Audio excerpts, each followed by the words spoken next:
Bonjour à toutes et à tous. Aujourd'hui, nous sommes réunis pour honorer la mémoire de tous les combattants morts pour la France, ceux de la Première Guerre mondiale, mais aussi celles et ceux victimes des guerres qui se sont succédées jusqu'à nos jours. Il y a 110 ans, en 1915, la guerre a déjà fauché plus de 300 000 malheureux.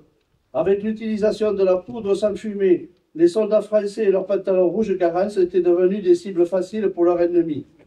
Cette année-là, l'armée française équipera les poilus de l'uniforme bleu horizon et du casque métallique Adrien. Le kaki moutarde sera choisi pour les troupes coloniales. Plusieurs pays européens, tels les Britanniques, les Russes, les Italiens, Allemands et Serbes, avaient déjà opté pour les couleurs plus neutres.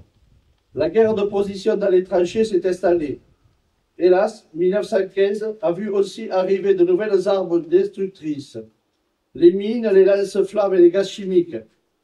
Aujourd'hui, on a du mal à imaginer ce qu'ont pu endurer nos combattants, tant l'horreur y était omniprésente, même si actuellement les images provenant du front ukrainien viennent toujours témoigner de l'atrocité de toute guerre. Aujourd'hui, un hommage particulier sera rendu au gendarme sévéraguais Auguste Meymar, tombé en Tunisie en 1943.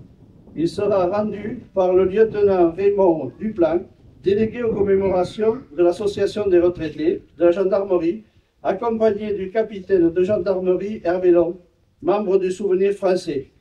L'association Sévérac Vidéoson assurera la sonorisation musicale. Par avance, nous la remercions. Le général Serveille dirigera notre cérémonie. La flamme du souvenir ne doit pas s'éteindre dans un esprit universel de paix. C'est à nous de la faire perdurer dans le Sévérac. Nous pouvons commencer. Garde à vous.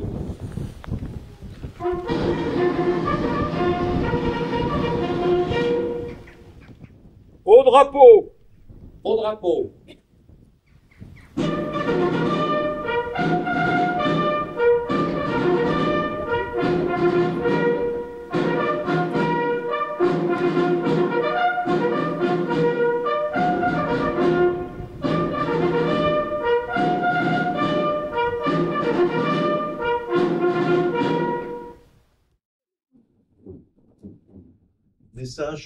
Message de Madame Catherine Vautrin, ministre des Armées et des Anciens Combattants, et de Madame Alice Muffot, ministre déléguée auprès de la ministre des Armées et des Anciens Combattants. 11 novembre 2025. Le 11 novembre, la France écoute le pas de son cœur.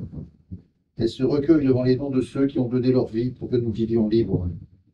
Elle se rassemble pour commémorer la victoire et célébrer la paix. C'était il y a 107 ans.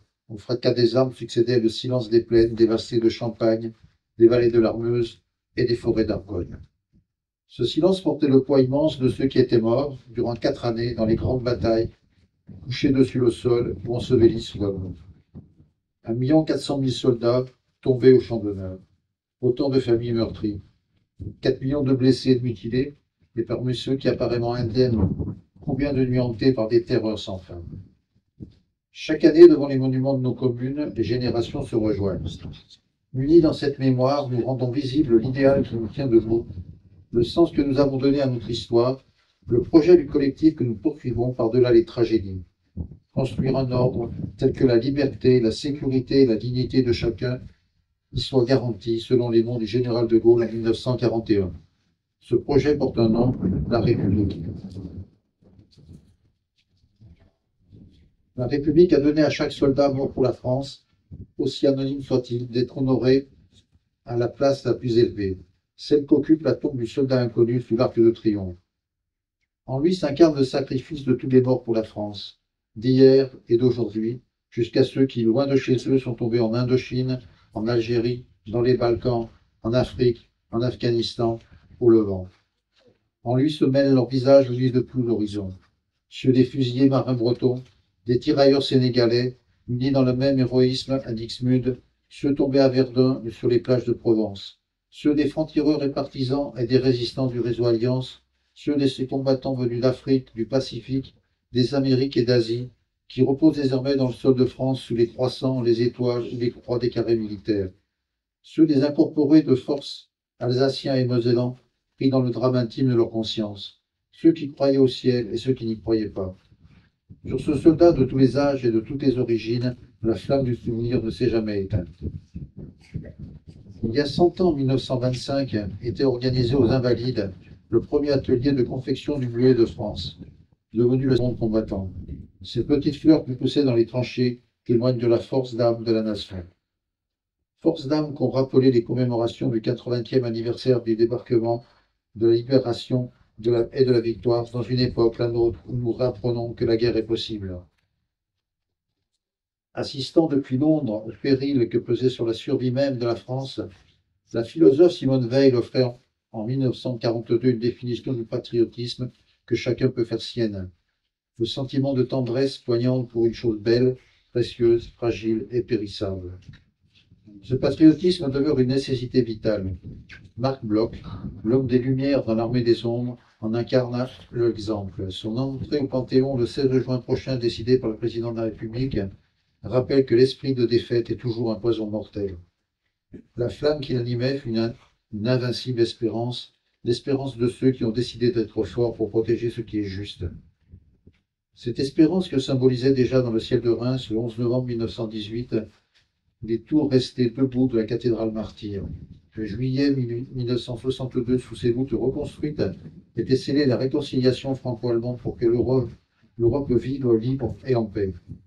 Car là sera toujours l'espérance de la France, fidèle au sacrifice de ses anciens, à ses valeurs et à ses promesses, consciente de sa vocation universelle au service de la paix. Vive la République, vive la France.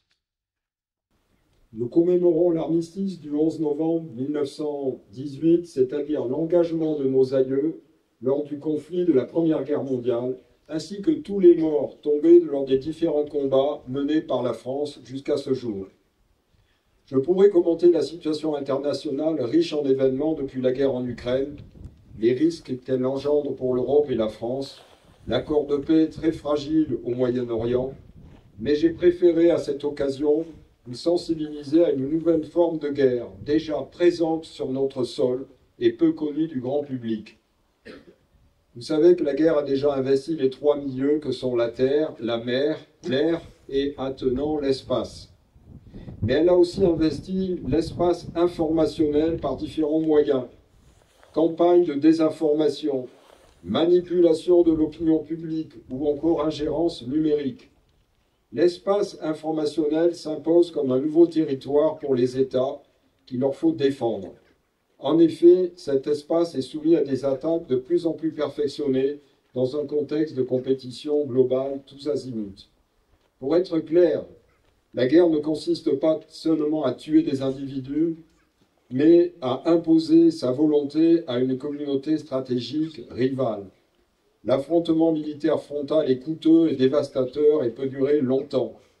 Parfois, il est inéluctable, parfois il est nécessaire. Cependant, la victoire stratégique est tributaire de la bataille des perceptions. Vous en avez un bon exemple de cette notion de perception lors de la présentation des combats entre forces israéliennes et combattants du Hamas dans la bande de Gaza. À la suite de chaque bombardement israélien, il n'était présenté par les médias occidentaux que le nombre global de morts gazaouis, sans jamais aborder le nombre de combattants du Hamas neutralisés, laissant entendre que les victimes malheureuses étaient toutes civiles, créant ainsi un biais dans la perception de ce conflit par les peuples occidentaux et l'opinion générale en général. Un deuxième point important est que la guerre de l'information ne sont pas seulement l'affaire des informaticiens et des communicants. Ces guerres sont menées par des combattants, comme des opérations militaires, c'est-à-dire préparées à l'avance, comme l'a fait le président russe Poutine, en préparant son opinion publique à l'invasion de l'Ukraine, en présentant un acte nécessaire de dénazification de l'Ukraine et en muselant les opinions internes divergentes. La nature profonde du combat informationnel est d'attaquer les fondations et les structures du pays cible. Fausser, orienter ses perceptions permet de modeler son comportement. L'affaire des influenceurs algériens en France a récemment illustré les opérations de déstabilisation menées par Alger. Il a été de même pour notre territoire en Nouvelle-Calédonie de la part de l'Azerbaïdjan. De même, le paysage narratif anti-français modelé par les Russes au Sahel, en Afrique, pour toucher une population désespérée, constitue aussi un cas d'école où finalement la France a perdu ce type de guerre et a dû évacuer toutes ses bases qu'elle tenait en Afrique pour lutter contre le djihadisme. Un troisième point de cette guerre informationnelle, c'est une guerre d'un genre nouveau et malheureusement sans fin. Il s'agit d'une guerre totale, d'une guerre de société qui ignore les distinctions classiques de la guerre et de la paix. C'est une guerre sournoise où tous les coups sont permis, facilitée grandement par l'intelligence artificielle et la crédulité des peuples. Elle a été conceptualisée dès 2013 par le général Valéry Gerasimov, actuel chef d'état-major des armées russes et vice-ministre de la Défense de ce pays. Pour résister à cette forme de guerre, il faut tout d'abord être conscient de ce type d'action, ce qu'on fait aujourd'hui. Comprendre que ce type de guerre est déjà là. Il faut se méfier des slogans et des idées simplistes de type dénazification de l'Ukraine, qui pourtant fonctionnent bien auprès du peuple russe. Le moyen de se défendre est donc tout simplement l'éducation, l'ouverture d'esprit et l'analyse critique des situations conflictuelles. Cet esprit critique fleurit sur le terreau de la culture générale. En conclusion, soyons conscients que la guerre de l'information est déjà là, que les attaques informationnelles des démocraties européennes, dont la France, sont quasi quotidiennes. Soyons persuadés que nous avons tous un rôle à jouer dans la défense de notre pays, dans la sauvegarde de notre cohésion nationale et de nos valeurs, grâce à notre esprit critique, notre éducation et notre sens du devoir. Vive la République, vive la France!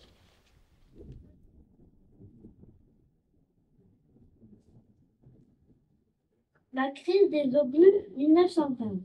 Alors qu'elle s'enligne, cette longue guerre de tranchées voit son besoin en munitions bien plus important que lors des conflits précédents. Faute de stock et face à l'ampleur de l'offensive allemande, les pays alliés ont préparé une telle situation, notamment le Royaume-Uni et la France, doivent faire face à une grave crise des munitions. L'industrie automobile va jouer un rôle de tout premier ordre, car la plupart des constructeurs se reconvertissent dans l'armement. L'usine Michelin aménage à Gravenges-Clermont-Ferrand dans d'anciens locaux spécialisés avant-guerre dans la réparation et la confection d'effets militaires. Un nouvel atelier tout d'abord conçu pour la réparation des fusils. Une moyenne de 600 fusils étaient réparés par jour, puis dans le chargement des munitions.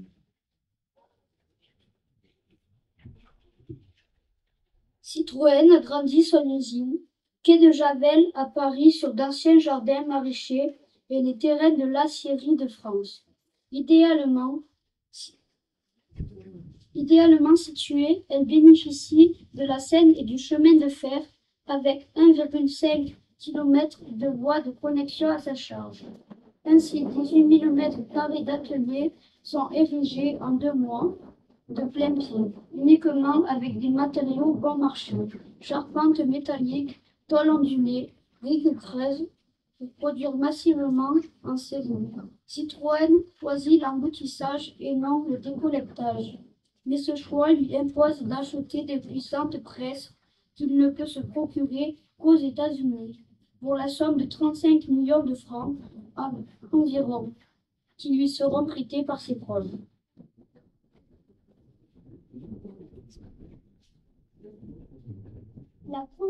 La production commence avec une difficile série de pannes et de défauts de sous-traitance, faisant chuter parfois la cadence à 300 obus par jour. En 1915, le taux de rebut peut atteindre plus de 50% de la production, dont un lot refusé à cette reprise pour défaut de qualité, selon les contrôleurs militaires. De 1915 à 1918, les usines Citroën fabriquait environ 26 millions d'obus. Extrait de la lettre d'André Fribourg au journal L'Opinion, 1915. Voilà près d'un mois que je ne me suis ni déshabillée ni déchaussée. Je me suis lavée 2 fois, dans une fontaine et dans un ruisseau, près d'un cheval mort. Je n'ai jamais approché un matelas. J'ai passé toutes mes nuits sur la terre. On dort un quart d'heure de temps en temps. On dort debout, à genoux, assis, accroupi et même couché. On dort le jour ou la nuit, à midi ou le soir. On dort sur les chemins, dans les taillis, dans les tranchées, dans les arbres, dans la boue. On dort même sous la fusillade. Le silence seul réveille. André Fribourg a survécu à la guerre et a été élu député. Lettre de Gaston Biron à sa mère, mars 1916, Verdun. Ma chère mère, par quel miracle suis-je sorti de cet enfer? Je me demande encore bien des fois s'il est vrai que je suis encore vivant. Pense donc, nous sommes montés 1200 et nous sommes redescendus 300. Pourquoi suis-je de ces 300 qui ont eu la chance de s'en tirer? Je n'en sais rien, pourtant je m'en fait être tué 100 fois. Et à chaque minute, pendant ces 8 jours, j'ai cru ma dernière heure arriver. Nous étions tous montés là-haut après avoir fait le sacrifice de notre vie, car nous ne pensions pas qu'il fût possible de se tirer d'une pareille fournaise. Oui, ma chère mère, nous avons beaucoup souffert et personne ne pourra jamais savoir par quelle transe et quelle souffrance horrible nous avons passé. Ah, j'aurais bien pensé à vous tous durant ces heures terribles. Et ce fut ma plus grande souffrance que l'idée de ne jamais vous revoir. Ton fils qui te chérit et t'embrasse un million de fois. Soldat Gaston Biron, mort sur le front 6 mois plus tard. Lettre de Marius Socas à son père. 27 septembre 1918. Cher papa, si je dois tomber au cours d'une attaque prochaine, ne me pleure pas. Cher papa, c'est bien inutile. Je n'aurais fait que juste ce que le devoir commandait, et je serais tombée comme tant d'autres pour une belle idée, un grand idéal. C'est une mort utile et heureuse que celle-là. Je suis fière d'être ton fils et d'avoir hérité de tes solides qualités morales qui sont à la source de notre famille. Je te suis infiniment reconnaissant de l'éducation solide que tu m'as fait donner. Cela m'a permis de distinguer dans la vie les grandes et belles choses des idées et sentiments frivoles. Je suis fière d'être ton fils, et je veux te le dire aujourd'hui, car qui sait ce que nous réserve l'avenir. Et je te jure d'être digne de notre maison lors de l'attaque venue. Je t'aime plus que je ne te l'ai jamais montré, ainsi que Pierre, gros brisé à tous deux, de celui qui vous aime, Marius. Soldat mort sur le front 3 jours plus tard. Je vais procéder à l'appel aux morts. Donc, tous les 10 noms, nous dirons mort pour la France.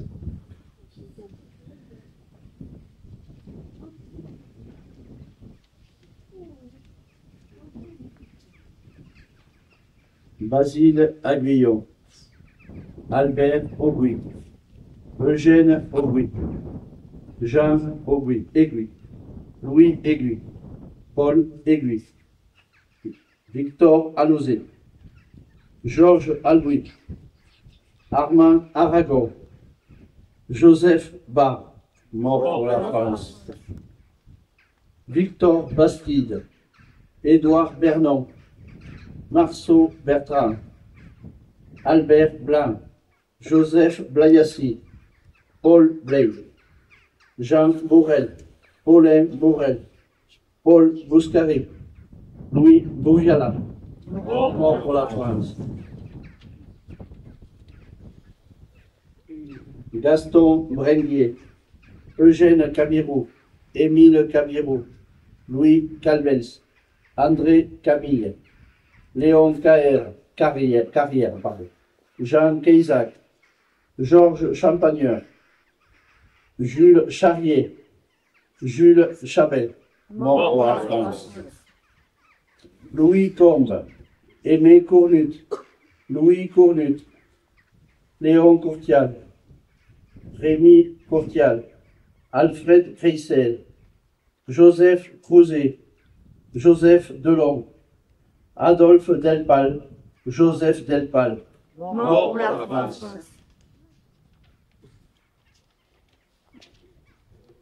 Paul Delpal, Gracien Deltour, Maurice Despériès, Célestin Durand, Augustin Fabre, Marius Guéraud, Paul Gall, Gabriel Gallière, Étienne Gallière, Louis Gallière, Philippe Gallière, Marius Gaillal, Baptiste Gazagne, Pierre Gély, Gabriel Ginisti, Jules, bon pour la France, Jules Guizard, Louis Goutte, Arthur Graal, Auguste Graal, Léopold Graal, Léon Guibert, Louis Hérail, Paul Hérail, Charles Hérail, Joseph Héran, mort pour la France. Élie Jourde, Casimir Julien, Gabriel Lacan, Léopold Lacombe, Alfred Latapi, Basile Laurence, Eugène Leiral, Joseph Leiral, Marius Lescure, Joseph Lhuillier, mort pour la France.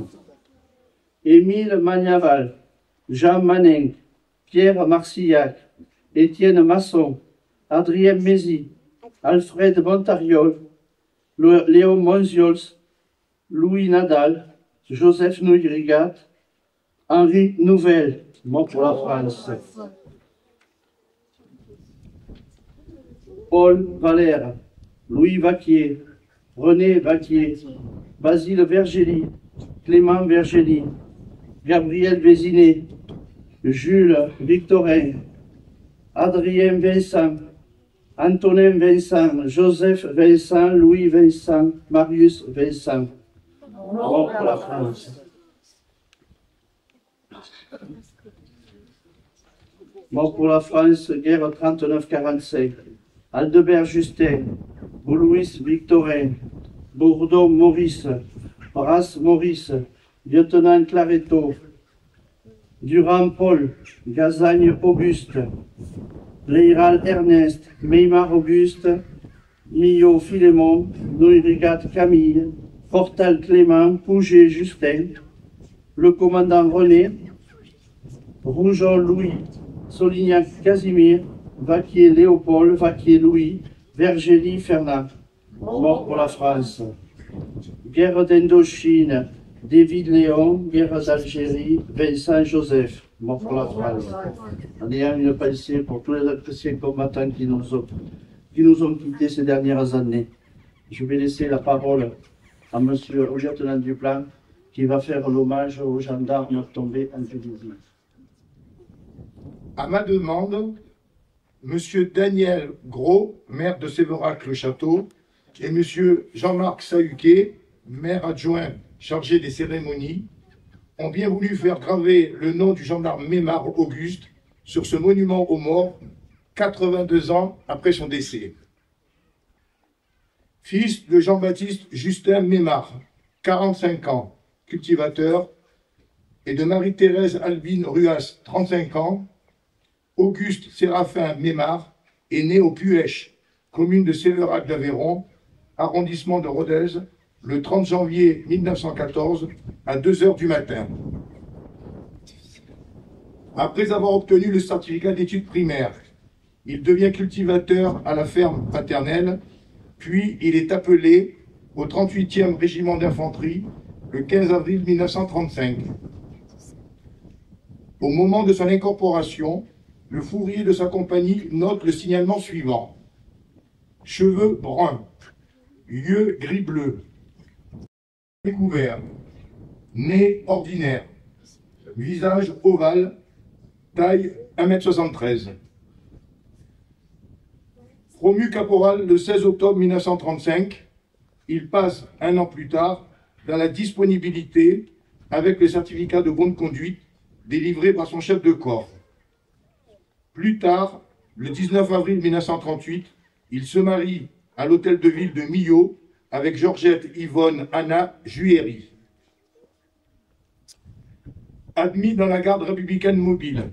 Il sert au cours de l'année 1938 à la 12e Légion comme élève-garde au peloton mobile 534 de l'Odève, puis à la 8e Légion comme garde commissionné à la 12e compagnie d'Auxerre le 21 novembre suivant. Peu après, il prête serment devant le tribunal de première instance de la préfecture de Lyon le 3 janvier 1939. Au cours de la Seconde Guerre mondiale, il se distingue pendant la campagne de France dans la zone des armées du 3 septembre 1939 au 25 juin 1940. Après l'armistice, il sert au peloton mobile d'Ambérieux en Bugey le 29 juillet 1940, puis comme gendarme à la 13e Légion de gendarmerie le 9 septembre 1940 et à la Légion de gendarmerie de Tunisie le 7 juin 1941 et devient sous-officier de carrière le 24 novembre 1941.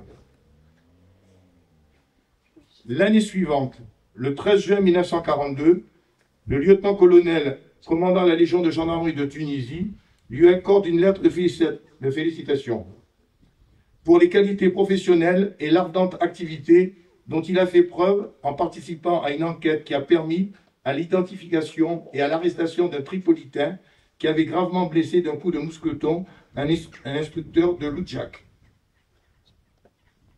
Malheureusement, pendant la campagne de Tunisie, il tombe en héros le 26 janvier 1943 au cours d'une opération contre les soldats allemands près de l'Oued Beyache. Plus tard, sa dépouille sera inhumée dans la nécropole nationale de Carthage. À titre posthume, il reçoit les décorations suivantes: la médaille militaire et la croix de guerre 39-45 avec Palme le 14 septembre 1943.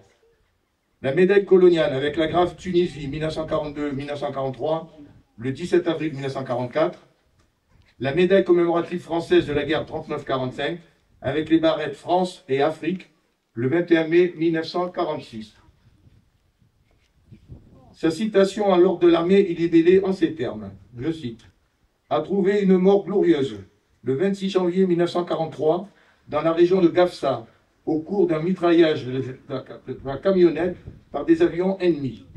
C'était déjà fait remarquer depuis le début des hostilités en Tunisie par son ardeur à servir. » Fin de citation. Telle a été la carrière exemplaire d'Auguste Mémard, successivement fantassin, garde mobile et gendarme départemental, glorieux combattant de la campagne de France et de la campagne de Tunisie, l'une des 1769 victimes de l'institution au cours de la Seconde Guerre mondiale.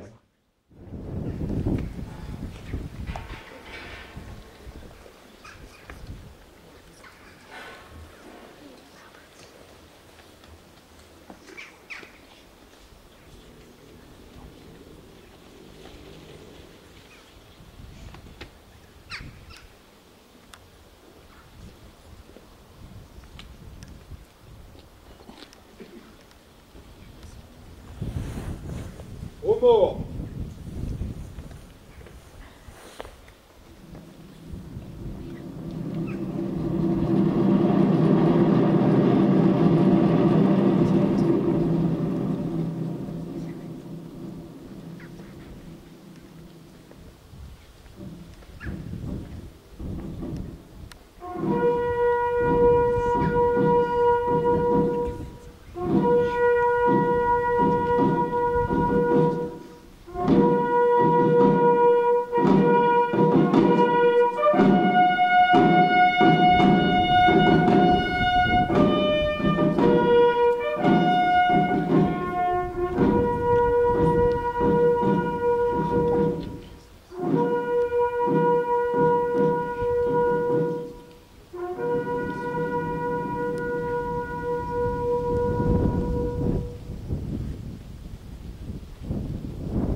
je voudrais tous vous remercier d'avoir participé à cette célébration, en particulier les petits-enfants des écoles, et de remercier encore d'avoir interprété la Marseillaise. Merci aux porte-drapeaux et puis merci aux jeunes porte-drapeaux de CEPRAC. Donc je vous invite à boire en un verre d'amitié, un café des deux. Merci encore d'être venus nombreux. D'accord. Oui,